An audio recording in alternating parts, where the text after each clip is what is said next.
Baik, bismillahirrahmanirrahim. Assalamualaikum warahmatullahi wabarakatuh. Sebelumnya perkenalkan saya Ahmad Alvin Juhdi Davani dengan NIM 202318880073. Baik, pada kesempatan ini saya akan mempresentasikan proposal penelitian saya yang berjudul Faktor Determinan Stunting pada anak balita usia 6 hingga 59 bulan di Kecamatan Kembang Bahu. Nah, penelitian ini bertujuan untuk menganalisis faktor-faktor yang bertujuan dengan, kejadian stunting di wilayah tersebut, yakni pada wilayah Kecamatan Kemang Bahu. Selanjutnya, yakni, untuk latar belakang, stunting merupakan masalah gizi kronis yang ditandai dengan tinggi badan anak yang berada di bawah standar usianya akibat kekurangan gizi jangka panjang. Nah, kondisi ini tidak hanya berdampak pada pertumbuhan fisik, tetapi juga perkembangan kognitif dan juga produktivitas anak di masa depan. Nah, pada secara global, sekitar 161 juta balita mengalami stunting dengan mayoritas kasus terjadi di negara berkembang, khususnya di Afrika dan juga Asia. Nah, adapun, prevalensi di Indonesia masih sekitar 19,8% dan di Jawa Timur, termasuk 6 provinsi dengan jumlah balita stunting tertinggi di Indonesia, sekitar 430.780 balita. Nah, kemudian, di Kabupaten Lamongan, prevalensi dilaporkan sebesar 9,4%. Nah, dengan kondisi tersebut, penting untuk mengidentifikasi faktor determinan stunting di tingkat lokal agar intervensi yang dilakukan dapat lebih tepat sasaran. Selanjutnya, untuk rumusan masalah. Pada rumusan masalah ini saya merumuskan dua, yakni yang pertama, apa hubungan antara faktor determinan meliputi faktor anak, ibu, sosial ekonomi, lingkungan, dan pelayanan kesehatan dengan kejadian stunting pada anak balita usia 6 hingga 59 bulan. Nah, untuk rumusan yang kedua, yakni faktor determinan apa saja yang paling berpengaruh. Nah, selanjutnya, untuk tujuan penelitiannya, yakni terdapat dua. Untuk tujuan umum, yakni menganalisis faktor-faktor yang berhubungan dengan kejadian stunting pada anak balita usia 6 hingga 59 bulan di Kecamatan Kembang Bahu. Nah, adapun tujuan khusus, yang pertama yakni mengetahui status stunting pada balita. Kedua, untuk mengetahui faktor-faktor yang berhubungan dengan kejadian stunting. Dan yang ketiga, mengetahui faktor determinan yang sering terjadi. Nah, selanjutnya untuk manfaat penelitian, yakni penelitian ini diharapkan memberikan manfaat yang baik secara teoritis maupun praktis. Secara teoritis, penelitian ini dapat menambahkan wawasan ilmiah mengenai faktor determinan stunting serta memperkaya referensi penelitian, khususnya yang menggunakan data rekam medis. Baik, pun secara praktis, hasil penelitian ini diharapkan dapat menjadi dasar bagi puskesmas Kembang Bahu dalam merencanakan intervensi gizi yang lebih tepat sasaran. Nah, serta memberikan informasi kepada masyarakat mengenai pentingnya pola asuh dan pemenuhan gizi anak. Seperti itu, selanjutnya untuk definisi stunting terlebih dahulu, yakni stunting merupakan kondisi gagal tumbuh akibat kekurangan gizi yang kronis yang menyebabkan di mana, gangguan pertumbuhan linear anak. Anak dikatakan stunting? Eee, belum, yakni, pada klasifikasi stunting, anak dikatakan stunting, apabila nilai Z-score menurut, tinggi badan per umur kurang dari -2 standar deviasi, dan stunting berat bila dikatakan kurang dari, -3 standar deviasi sesuai standar WHO. Nah, stunting juga dapat diklasifikasikan berdasarkan faktor penyebab menjadi faktor langsung dan juga tidak langsung. Seperti ini, saya akan menjelaskan di slide selanjutnya, yakni, adapun faktor langsung meliputi asupan gizi yang tidak adekuat, kemudian infeksi berulang, dan juga gangguan penyerapan nutrisi. Sedangkan pada faktor yang tidak langsung meliputi status sosial ekonomi, pendidikan ibu, sanitasi lingkungan, serta akses pelayanan kesehatan. Baik, selanjutnya saya akan menjelaskan pada patofisiologis stunting, di mana terjadinya stunting ini biasanya dimulai dari asupan gizi yang tidak adekuat, baik dari segi jumlah maupun kualitas.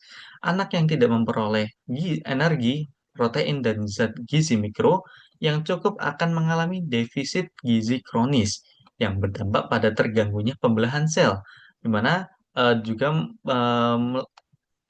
menyebabkan gangguan pembentukan jaringan tubuh dan juga pertumbuhan tulang.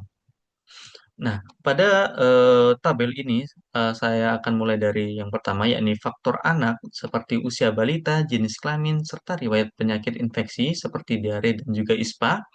Nah, infeksi berulang meningkatkan kebutuhan metabolik tubuh dan menurunkan nafsu makan anak sehingga memperburuk kondisi kekurangan gizi yang sudah ada.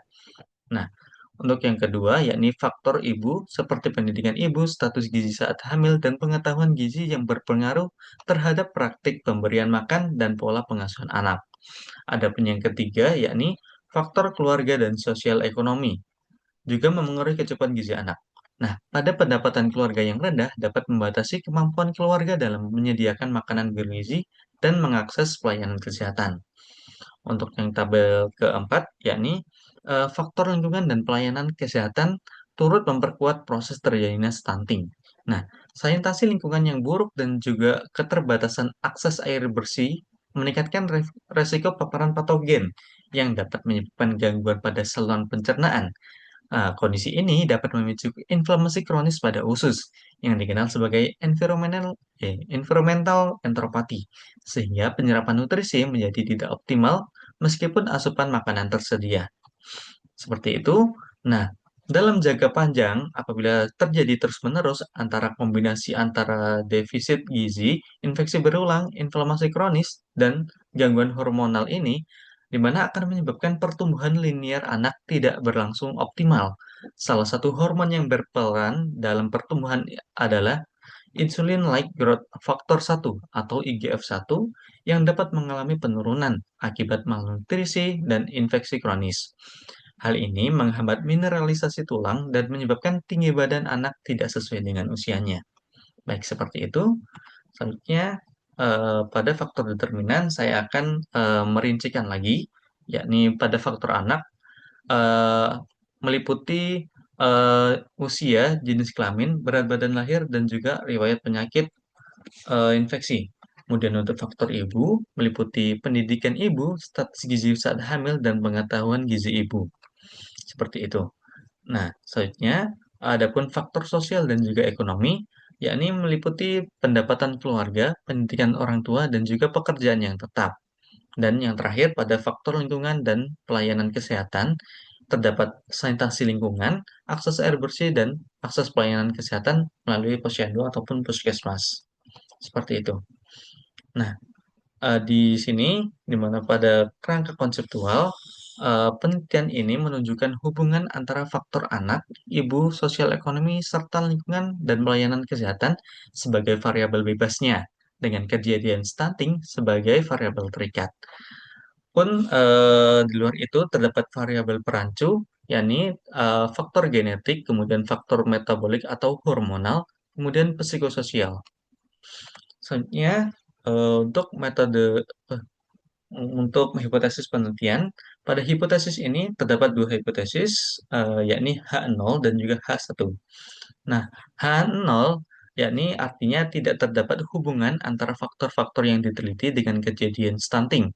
Nah, dan juga H1 yang artinya terdapat hubungan antara faktor-faktor yang diteliti dengan kejadian stunting.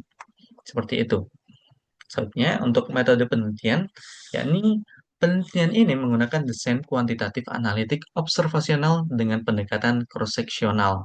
Nah, populasi penelitian ini diambil balita usia 6 hingga 59 bulan di Kecamatan Kemangbahu, kemudian menggunakan teknik sampling yang digunakan adalah total sampling, di mana data yang diperoleh bisa dari rekam medis dan juga kuesioner, di mana rekam medis ini akan digunakan sebagai data sekunder dan juga kuesioner dijadikan data primer. Seperti itu. Selanjutnya, untuk definisi operasional variabel, dimulai dengan variabel independennya, yakni stunting, di mana nanti didapatkan datanya melalui rekam medis dan hasil ukurnya, di mana nanti akan diidentifikasi di mana yang termasuk stunting dan juga tidak stunting. Nah, skala data yang digunakan yakni menggunakan nominal. Kemudian selanjutnya terdapat variabel independen yang diawali oleh usia balita, di mana data yang didapatkan melalui rekam medis dan hasil ukurnya menggunakan satuan bulan, di mana skala datanya menggunakan rasio. Kemudian yang kedua, yakni jenis kelamin. Pada jenis kelamin ini, datanya juga diambil melalui rekam medis. Untuk hasil ukurnya nanti diidentifikasi apakah laki-laki ataukah perempuan. Dan skala data yang digunakan menggunakan nominal. Seperti itu. Selanjutnya untuk riwayat infeksi, penyakit infeksi, di mana data yang didapatkan melalui rekam medis. Nah, untuk hasilnya nantinya nanti akan diidentifikasi apakah terdapat riwayat penyakit infeksi atau tidak dan untuk skala data yang digunakan yakni nominal. Nah, adapun pendidikan ibu nantinya datanya ini akan didapatkan melalui kuesioner di mana akan mengetahui pendidikan formal terakhir yang dilakukan ibu apakah SD, SMP, SMA ataupun sarjana. Nah, untuk skala data yang digunakan yakni nominal. Kemudian untuk status gizi ibu saat hamil, kemudian datanya ini akan didapatkan melalui rekam medis, kemudian di mana hasilnya nanti akan diidentifikasi status gizi saat hamil ini apakah kurang ataukah tidak. Kemudian untuk skala data yang digunakan yakni ordinal. Kemudian untuk pendapatan keluarga. Pendapatan keluarga juga datanya didapatkan melalui kuesioner yang akan diberikan nanti. Kemudian untuk hasilnya akan diidentifikasi pendapatan suatu keluarga ini apakah rendah atau tinggi dan skala data yang digunakan yakni ordinal. Seperti itu. Kemudian untuk sanitasi lingkungan di mana data yang didapatkan ini akan melalui kuesioner dan diidentifikasi nantinya apakah sanitasi lingkungan di suatu rumah ini layak ataukah tidak. Kemudian untuk skala data yang digunakan ini melalui nominal. Kemudian akses pelayanan kesehatan pun sama. Eh, Data yang didapatkan melalui kuesioner dan juga nanti diidentifikasi apakah akses pelayanan kesehatan ini pada suatu daerah layak ataukah tidak. Kemudian untuk skala data yang digunakan menggunakan nominal. Seperti itu. Selanjutnya untuk bagan alur penelitian, di mana alur yang pertama kali yang diwajibkan eh, diwajibkan melakukan yakni menentukan judul penelitian, di mana setelah judul sudah didapatkan, maka akan dilakukan penyusunan proposal. Nah, setelah dilakukan proposal, nantinya akan dilakukan seminar proposal dan juga revisi. Nah, ketika semua revisi telah dilaksanakan, maka akan dilanjutkan pada babak selanjutnya, yakni dimulai dengan pengurusan izin penelitian, di mana sebelumnya akan menentukan desain penelitian dan juga menentukan populasi dan juga sampel penelitian. Nah, ketika data semuanya eh, telah selesai terkumpul, maka akan dilakukan pemeriksaan dan juga validasi data. Kemudian setelah validasi sudah dilakukan, maka akan dilakukan analisis dan nantinya akan dilakukan interpretasi dan pembahasan hasil penelitian. Nah, pada hasil akhirnya nantinya akan dilakukan penarikan kesimpulan dan juga rekomendasi. Seperti itu. Baik, berikut ini untuk daftar pustaka, mulai dari anestesia, yang judulnya Determinant of Stunting in Children Under 5 Year Old in South Sulawesi and West Sulawesi Province, dan juga Wisa Arfianti yang judulnya Determinant of Stunting Among Children age age 6 uh, 59 Mount in Benton, kemudian Ariski Yati, Wan Hei, kemudian Wasira, Gerina, dan juga lain-lain. Seperti ini. Ini pun daftar pustaka. Baik, demikian pemaparan proposal penelitian penelitian saya mengenai faktor determinan stunting pada balita di Kecamatan Kembang Bahu. Diharapkan penelitian ini dapat memberikan kontribusi dalam upaya pencegahan stunting. Nah, baik, terima kasih atas waktunya. Saya ucapkan sekian. Assalamualaikum warahmatullahi wabarakatuh.